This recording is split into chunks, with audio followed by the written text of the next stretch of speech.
Fellini's 8.5 is, to me, the film that captures what it actually is like to be a film director, to make a movie. The strange thing about it is that I knew that was the truth long before I directed a film. And having now directed one or two films, I know it's even more truthful. There are moments in the film that still stick in my head. One of them is Mastroianni working his way down a corridor of the hotel where the production office is, and people coming out of doors trying to get his attention. And he's developed a little dance. And this is the way he deals with the fact that the whole world is coming in on him. Questions, answers, they need answers. And he doesn't have any, and he tap dances his way through it. And it's something I've subsequently learned is the only way to get through film directing, is to do just that. And I thought, clearly what has happened here is that Fellini was working on a movie. He didn't know really how to finish it. It wasn't coming together. And so he wrote a movie about making a movie about a director who doesn't know how to make or finish his movie.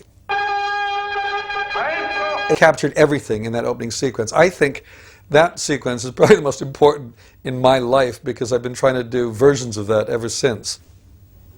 When I saw the movie the first time, I was astonished by the use of time and storytelling. Everything is fluid, and yet it seemed totally true and right. I think it's the way I seem to see the world. Everything is happening at the same time, and whether it's your childhood, whether it's the problem on the film, it's all happening together. I have this suspicion that Fellini was being totally pragmatic when he made it, because he didn't know quite how to make this thing into a conventional film. So, well, forget about conventional film. Let's just fragment it. Let's do it truthfully and see what you end up with. I hope I'm right. I mean, I never asked him. I mean, we were making Munchausen. I was at Cinecittà and I was on his turf, and he kept floating in and out of our activities. And it's the one question I never asked him. Maybe I'm happier not knowing the truth and just imagining my truth. Fellini, I always thought, was a fantasist, a dreamer, until I went to Rome. And now I don't know if the Rome I got to look at was a Rome that had been influenced by Fellini and had become to look and behave as if it was a Fellini movie, or whether he was in fact a documentary filmmaker. I suspect he was a documentary filmmaker. It was always there to be seen.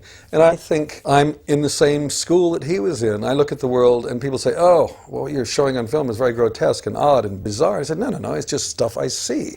And Fellini was a cartoonist, I was a cartoonist. We both came from the same background, which means you look at the world and you stretch it, you pull it, and you distort it. And that's what Fellini did. Saraghina, with all the schoolboys after, that great, fat, huge lump of femininity, I suppose has stuck with me ever since I saw it, because in my Python cartoons I always had these great bulbous women, these great balloon-like women, and they all came from Saraghina. I think at the time, if I do remember, there was a sense of, that he was very anti-women. Women were objects. But he admits that right in the film. He treats them like objects, but they're treating him in their own way. He doesn't lie about his weaknesses. He puts them right out there, and he's got Mastroianni with his whip cracking, and it's obvious. I mean, it's not like he's hiding any of his problems. He just puts them out there. There's an upfrontness about the Italians that I find extraordinary, and especially as an Anglo-Saxon Protestant, it frees me when I see that ancient culture. I mean, it's earth goddess, it's mother goddess. The female element is the most important thing in Italian culture. And Fellini has women at the center of everything he does. He's obsessed with them. They terrify him. He loves them. He hates them. They're mothers, they're virgins, they're daughters, they're whores, they're everything. It's this worship of the female in all of its glory. And the Italians do that better than anybody else, and I think they're the most honest. The rest of us in our more conscribed, safe worlds pretend we're not like that. 8.5 is Fellini's movie that sticks most with me. It may not even be my most favorite movie. There may be others that I like more, but it's the one that sort of struck such a deep chord, that was so truthful and lingering, that it's the one I will always refer back to. Even when Fellini falls on his face, and he's done it a few times with his films, there are always moments in them that will stand up against anything else out there, and they're the things that I think I remember. They're the little bits of shrapnel that go in a moment of just sheer clarity and brilliance and magic. And he's left more of those bits of shrapnel in my brain than most people have. There is a very unusual connection between technology and creativity, in my opinion. If we notice along the history of cinematography, usually every new technology that's supposed to help the creativity to have much more freedom to express themselves, usually at the beginning is almost stopped that kind of creativity. Thinking for a moment when the silent movie started to build up their own expression, and step by step the camera becomes so important to express the meaning visually of every single contest. When the sound came up, because the camera was so noisy, they have to build the blimp around. They even build the kind of a box around the camera operator. So the camera lost his own expression. The freedom that he had before in the silent movie with all the camera movement, to invent the vision, to invent the kind of visual language into the silent movie, suddenly with the new technology coming up, the sound almost lost it. For a very long time, cinema lost its own freedom to move, to search for a new vision. Only after a while, the technology is helping to give back new freedom once again. Later on, when color was arriving in the film industry, apart from the very few examples in the 30s through Technicolor, but mainly worldwide, it was in the 50s, suddenly everyone was so fear about shadows. We lost the freedom to use light and shadows to express a specific story in a specific vision. Soon after that moment, people were using so much light in every direction, mostly came from theater, let's say. In theater, any place where the actor were going, there was a specific spot arriving on him. Every moment that an actor was turning, he was receiving a light from wherever he was looking at. One from here, one from there, if I was looking over there, one from the other side, if I was looking the other side. That was the moment when, particularly in Europe, people realized that probably color was not any good for dramatic scene, and only for comedy, and black and white was the right dimension to express in a very intimate way dramatic story. They forgot the lesson that Greg Toland gave it probably 15, 20 years before.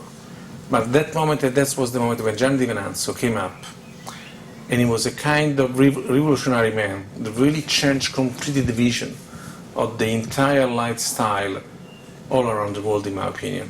That was the moment when I remember that I was studying in Centro Sperimentale here in Rome, in Italy. And for us, Gianni Di Venanzo was a new star in the sky. He was the only man that was able to create in a mood, an atmosphere, through a completely freedom way to use light. Any other cinematographer at that time was so prisoner of the principle of key light, fill light, backlight, which was the sense of what they were teaching to us in at school at that time. It was so logic is a new, completely new. It was not an invention, it was an idea, it was an intuition. The fact that no doubt any interior never received light from the sky. Only in theater you receive light from the sky. So every set at that time, normally they were budget and they were prepared with the bridge all around, with all the project all around. And Gianni arrived suddenly at that time in Italian film industry. I don't need any longer all of this.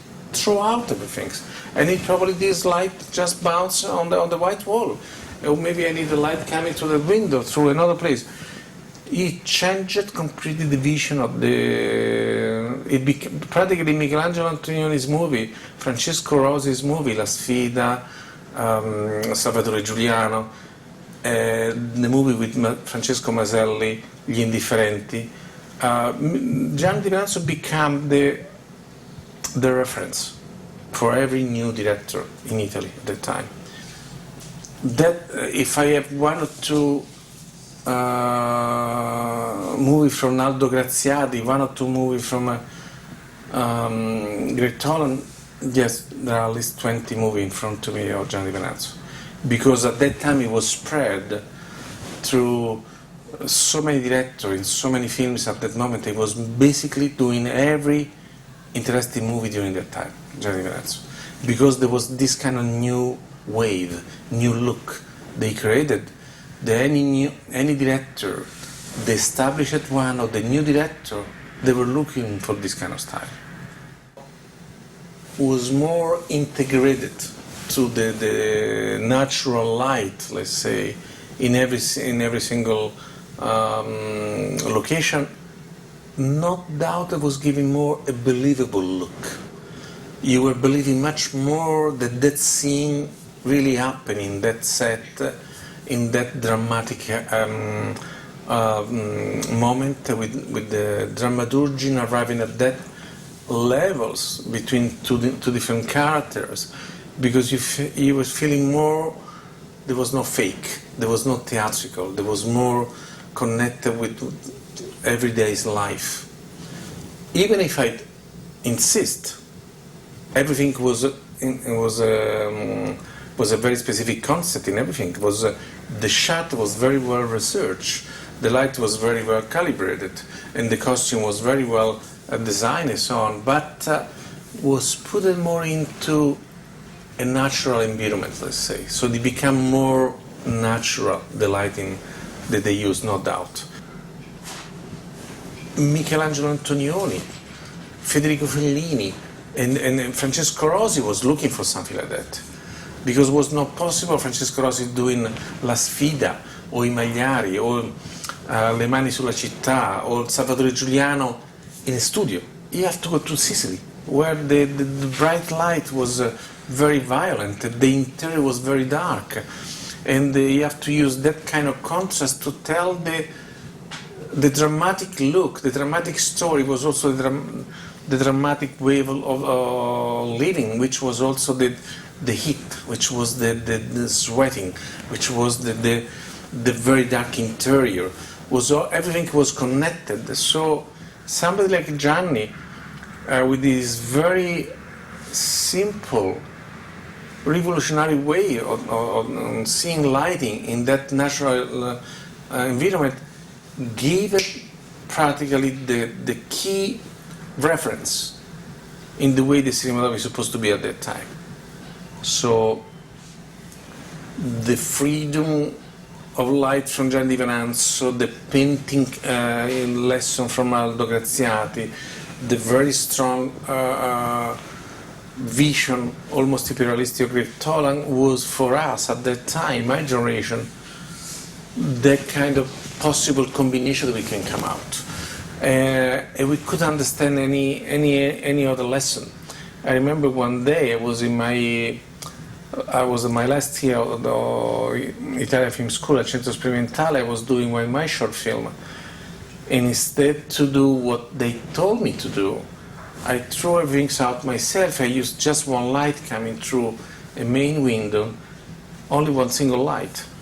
And I remember the teacher was screaming at me because he said that I was doing something that I was not supposed to do, but I couldn't see in any other way.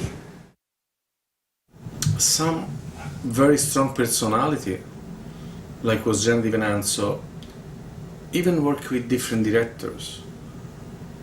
You can always tell there was his style, his kind of lighting that was so precise that you can be very recognizable. Particularly at the beginning, it was mainly used bounce light. Was mainly used very little what we call pinza, very little light like this one. They was given against white wall and having some bounce light So Sprati was using a lot of natural light combined with this bounce light. Particularly with Michelangelo Antonioni, there was a kind of totally new look in the 60s at that time. But in 8.5 with Fellini, there was something that was completely different. Was much more precise. Any single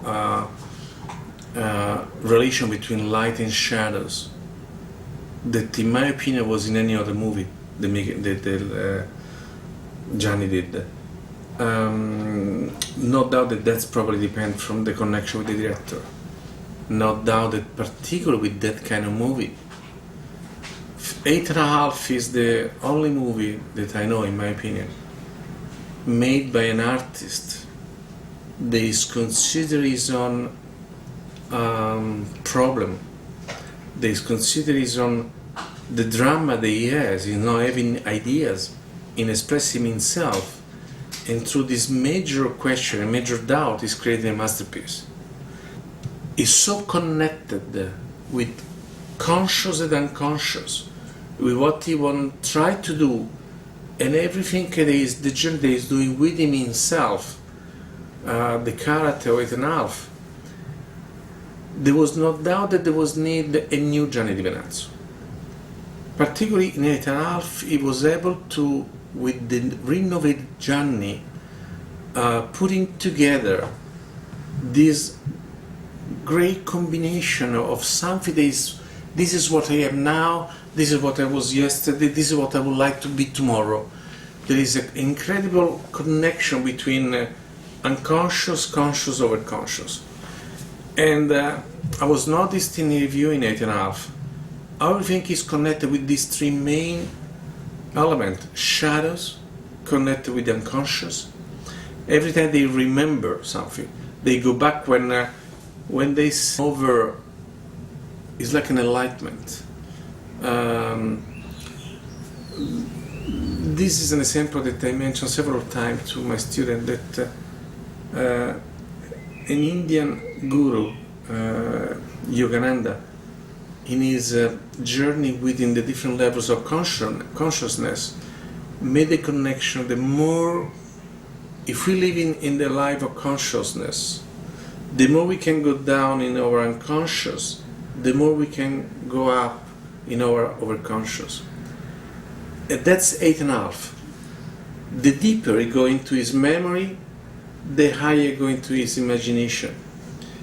And also he said, every time that we have an intuition, every time that we have an idea, every time that we have that we understand something, it's like we are able to go over our conscious level and after we come out. And in watching again recently 8.5 is often I really realized this great chance that we have to go beyond reality, to go beyond the normal vision, to go beyond consciousness. Probably this is a consideration that I'm doing today. I'm not sure if I was able to do the same connection, the same consideration probably a few years ago. But now, in watching 8.5, the most elaborated cinematographically movie that Gianni Di Venanzo did in his life.